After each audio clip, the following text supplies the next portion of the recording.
How we doing? So, the message pretty much is you kind of do an assessment after first scrimmage, even though that was just our third, practice in pads. But I think the question you ask is what percentage of the guys are playing winning football?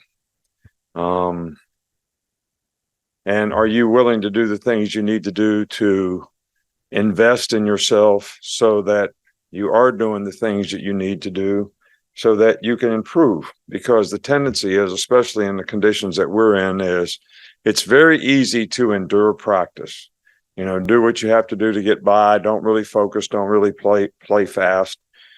And if you ask everybody in the room, do you want to win? They'd all say, yeah, we want to win, but are you willing to do the things you need to do to win? And you got to get out of your comfort zone. Some people would say you got to make sacrifices and do things so that you can improve. But, the way I'd rather say it is you got to invest in yourself in terms of doing the things that are going to help you on and off the field be the best player you can be. And the bottom line is just to ask yourself, can your teammates trust you to do your job? And that should be everybody's goal in terms of what they strive to do and what they're trying to do so that that's how you compete to play. That's how you compete for playing time. So I like the attitude of the team so far. I think we got a lot of guys trying to do that. I think we probably need a critical mass of people to continue to improve so that we can have enough guys that can play winning football. So, that's our challenge as coaches, and that's each and every individual's challenge to be able to invest in themselves so we can do that. Start over here, Ryan. How have you seen Terrion Arnold grow in this offseason?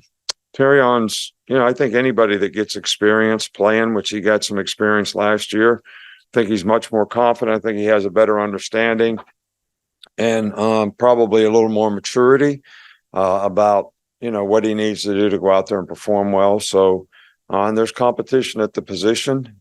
He, Kool-Aid, Trey, are all doing a pretty good job out there. So, I think that's good for everybody in terms of their improvement as well.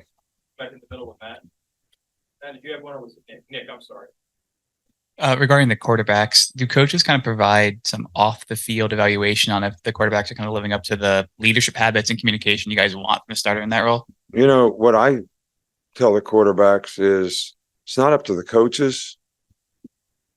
You're looking over your shoulder to see if the coach is going to do this or that. How about you forcing me to play? Forcing me to play you. Force us to play you. When you get your reps and you get a chance to play, you play so good, we don't have any choice but to play you rather than worrying about all this other stuff. So that's the only way I can answer your question. Back on this side with Charlie. How have you seen a guy like Amari Niblack not only progress as a receiver, but also as a blocker? Yeah, he's doing great. He's gotten bigger. He's gotten stronger. He understands the offense a lot better. He is a mismatch player to some degree in the passing game, and he's done a really good job. He was very productive in the first scrimmage. And he is blocking better. And I think that he can be an impact player for us if he continues to grow and progress. And we're excited about his future. Far side with Steven. Coach, you mentioned specialists before, but who are the guys developing kick return, punt return aspect? Yeah, well, we got Kool-Aid back who, we averaged like 16 yards of punt return last year. So, and we're trying to develop some other guys at that position. Isaiah Bond, Caleb Downs can catch punts. Cole Adams can catch punts. So we're working with more and more guys to be able to do that. Kickoff return, K-Law did it last year, some. E-Man did it some. So, we'll just have to see how that part of it develops. But I think we've got enough good skill guys that we should be able to come up with some pretty good return guys. I'm going to try to steal your analogy about quarterbacks being like a cake in the oven with this question and try to apply it to leadership. When you look at leadership on the whole, if you looked at it like a cake in the oven, how close to being fully baked do you see that being? There's a couple things about leadership. Everybody talks about leadership all the time, but I think it's also important that how many guys on the team need to be led. So if you got a bunch of guys that are mature and going about things the right way, they're all setting a good example. They're all buying in. They're all doing the things that they need to do. So they don't really necessarily have to have somebody impact them every day to do the right things. And the more guys that we have that fit in that category, that's more important than the guys that are the leaders on the team.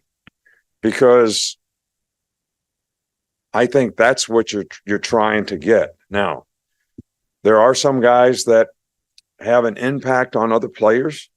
And I think that, there's a couple guys in the offensive line that has provided some really good leadership. I think there's some guys on defense that have some maturity that's provided some leadership. We actually need it at every position, because if you have guys at every position that are setting a good example every day by what they do, it gives young players somebody to emulate. And I think that's important. But I'll go back to my original point. The fewer guys that we have that need somebody to emulate, the better off we're going to be.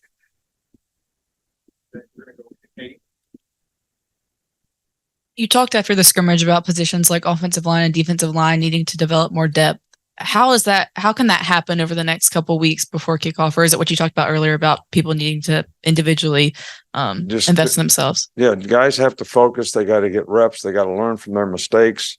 It's maturity. And the only way those players are going to get it is, how many times can we do it over and over and over and over? And it's not, it's not practicing until you get it right. It's practicing it so much you can't get it wrong. And that's how you develop confidence in things in terms of the habits that you develop and the things that you need to do to be able to play to the best of your ability. And that's what we have to do. I've talked about this before. When you lose guys on your team, then the younger guys get cast into positions maybe they wouldn't have been in if those guys didn't leave your team.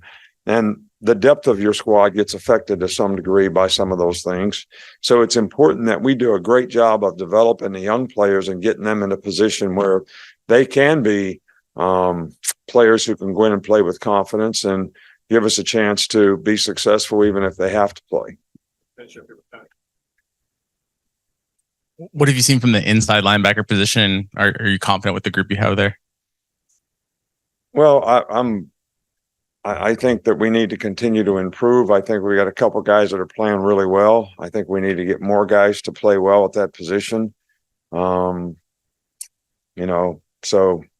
it's a work in progress for some of the guys, but I'm also pleased with the way some guys are progressing, and we just have to continue to work on that group as a whole to get more and more guys who, can contribute in a positive way. All right. Thank you.